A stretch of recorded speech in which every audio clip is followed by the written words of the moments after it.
สวัสดีครับท่านผู้ชมวันนี้ผมก็ไปเจอเรื่องเล่านะครับในกลุ่ม Facebook กลุ่มหนึ่งแล้วกันนะครับก็ขออนุญาตกลุ่มนำเรื่องราวสยองขวัญในโรงพยาบาลนะครับ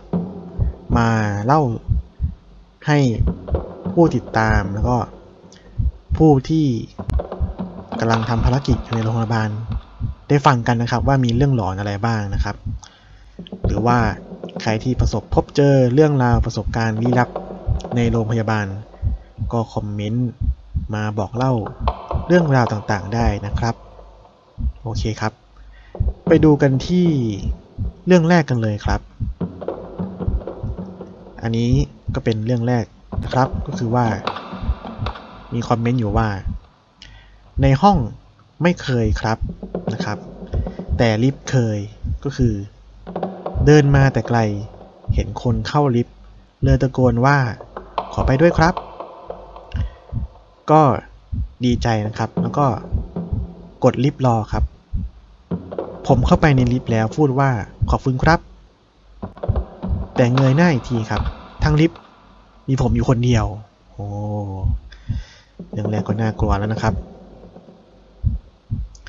มาดูเรื่องต่อมาครับเคยค่ะตอนเป็นใหม่ๆตอนนั้นของเสียขึ้นสมองพูดไม่ได้แต่รู้เรื่องทุกอย่างเห็นเป็นวิญญาณยายแก่หัวงอกใส่เสื้องอมมอมแมมใส่ผ้าถุงเก่าๆมาทำท่าขอก้มหน้าหลายๆรอบ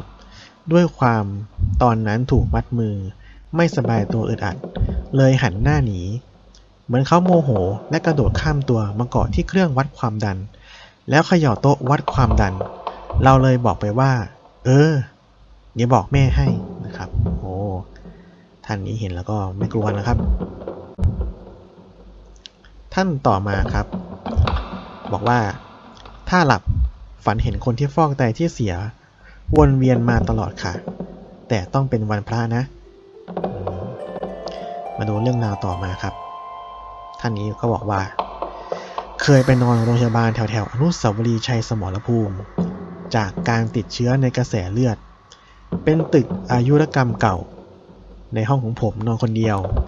เห็นผู้หญิงเดินเข้ามาในห้องผมก็ไม่ได้สนใจ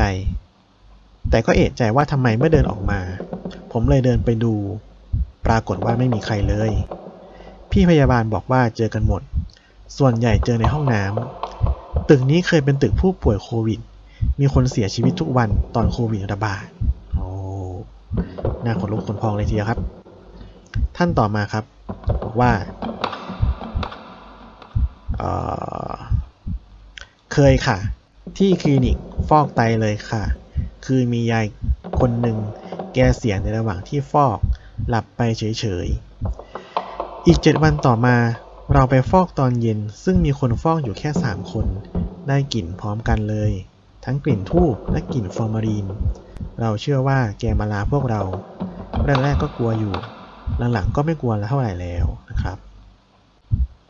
ต่อมาครับเรื่องนี้ค่อนข้างยาวเลยทีเดียวครับก็เล่าว่า4 ทุ่มที่โรงพยาบาลปิดม่านนอนช่วงรักษาใหม่ๆคงเป็นเพราะเครียดมากกำลังจะหลับมองปลายเตียงเห็นเป็นคุณหมอเดินมาถามอาการเราก็ตอบแบบเสียงเหนื่อยๆว่าไหวครับง่วงครับอะไรประมาณนี้คือสลึมสลือมากตอนนั้นคืนนั้นเรานอนตะแคงทับขวาแล้วคุณหมอก็เดินมาที่ทางซ้ายก็คือข้างหลังเรานะครับแล้วความรู้สึกตอนนั้นคือมีมือ2 มือค่อยๆกดลงที่แขนซ้ายและคอเราหายใจไม่ออกได้ยินเสียงกระซิบข้างๆหูเป็นเสียงหัวเราะในลำคอแบบลากยาวได้สักพักหนึ่งตอนนั้นขยับไม่ได้เลยจู่ๆได้ยินเสียงสวดมนต์ดังขึ้นมาเสียงตอนแรกอยู่หูข้างซ้ายเสียงสวดมนต์ที่ยิงตอนหลังอยู่หูข้างขวาดังก้องอยู่ในหูทั้งสองข้างอึดอัดมากน้ำตาไหลขยับไม่ได้หายใจไม่ออกได้แต่ร้องในความรู้สึกว่าช่วยด้วยช่วยด้วยจังหวะนั้นแฟนที่นอนเฝ้าอยู่ใต้เตียงโผล่ขึ้นมาส่องดูพอดี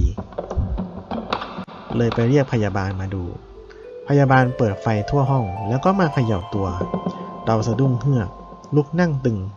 ทุกคนตกใจว่าเกิดอะไรขึ้นหลังจากที่เล่าเรื่องนี้ให้แฟนฟัง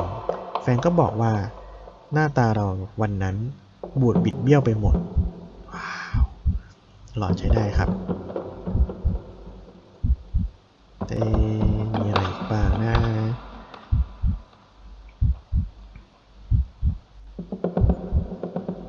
ต่อมาครับคนนี้ครับเล่าว่าอาทิตย์ที่แล้วเพิ่งผ่าเปลี่ยนไตอยู่ในช่วงพักฟื้นที่โรงพยาบาลปกติเวลาหมอหรือว่าพยาบาลเขาจะล้างมือล้างแอลกอฮอล์มันก็จะมีที่ล้างมือตรงข้างๆห้องน้ำอยู่ด้านนอกห้องน้ำแยกออกมาเราจะปิดไฟนอนแต่จะมีแสงตรงใต้ทีวีออกมาให้พอเห็นรอบๆห้องทุกคืน 4-5 ทุ่มน้ำตรงที่ล้างมือกับแอลกอฮอล์จะติดเองและมันติดเป็นเวลานาน 1-2 นาทีเหมือนเวลาที่หมอหรือว่าพยาบาลเข้ามาเยี่ยมเราคิดว่าเจ้าของไตน่าจะมาดูหรือมาเยี่ยมเราตอนแรกก็แอบหลอนแต่พอนานๆก็เริ่มชินโอ้แต่ละคนที่เราไม่ค่อยกลัวเลยนะครับเรื่องต่อมาครับตอนที่ฟอกไต4 ชั่วโมงผมจะแบ่งเวลาเล่นเกม1 ชั่วโมงอีก1 ชั่วโมงนอนอีก1 ชั่วโมงดู YouTube และอีก1 ชั่วโมงภาวนาแผ่เมตตาสวดมนต์หลับตาแล้วก็ได้กลิ่นน้ำอบหอมมากและแรงมากพอลืมตามาไม่มีใครอยู่คิดว่าพยาบาลมาเราก็เลยถามพยาบาลว่ามีใครใส่น้ำอบไหมพยาบาลตอบว่าไม่มีค่ะเขาก็ถามตอบว่าคุณได้กลิ่นน้ำอบหรอคะเราก็ตอบว่าใช่ครับพยาบาลก็บอกว่าแสดงว่าคุณลุงมารับบุญเพราะว่าเตียงที่ผมนอนคุณลุงเพิ่งเสียไปอาทิตย์ที่แล้วตายคาเครื่องโอเคเรื่องต่อมาครับคนนี้ก็บอกว่า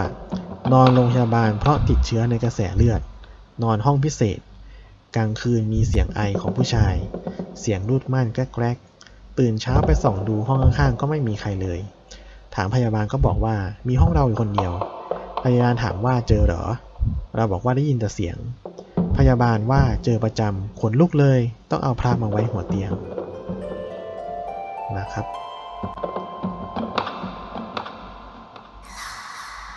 ส่วนใหญ่ที่เคยคนรู้จักเล่าให้ฟังคือเขาเห็นวิญญาณคนแก่ยืนปลายเตียงเหมือนไล่เพราะเป็นเตียงเขาศูนย์ไตรับบริจาคเตียงนี้มาอีกเรื่องนึงครับเคยไปนอนโรงพยาบาลทหารเรือตอนนั้นได้นอนเจาะคอฟอกไตคืนที่2เตียงติดกันเสียตอนตี 1แล้วฝั่งที่เรานอนเนี่ยมีเตียง10 เตียงได้แต่มีคนนอนอยู่แค่4 เตียงเป็นฝั่งหน้าต่างไม่มีเตียงฝั่งตรงข้ามแล้วพยาบาลนั่งอยู่คนเดียวพี่เขาเดินเข้าออกไม่ค่อยอยู่กับโต๊ะกว่าญาติจะมากว่าหมอจะมาเกือบตี 5แล้วเขาไม่ปิดผ้าม่านให้กลัวมากจ้าต้องคุมโปงนอนเลยไม่หลับเลยจ้าตอนนั้นแต่อีก2 เตียงเขาอายุเยอะแล้วหลับกันแบบไม่รู้ด้วยซ้ำว่าเตียงข้างหนูนั้นเสียแล้วถึงกลัวแต่ก็สงสารคนที่ตายนะเขายังอายุไม่เยอะเลยลูกก็ยังเล็กอยู่นะครับ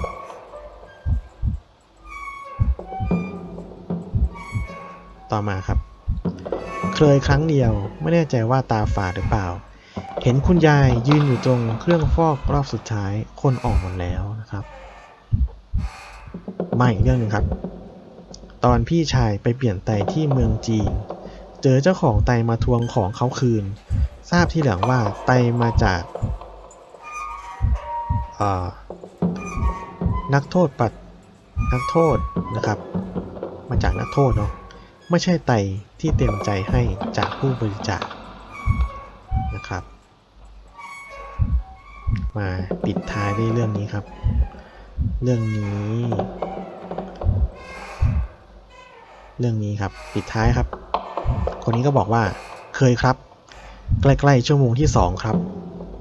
นอนเหมือนจะหลับแต่ก็สลึมสลือก็มีเสียงดังขึ้นข้างๆเตียงครับคนไข้คะวัดความดันค่ะโอเคผมก็ขอจบเรื่องเล่าสั้นๆสยองขวัญในโรงพยาบาลไว้เพียงเท่านี้นะครับสวัสดีครับ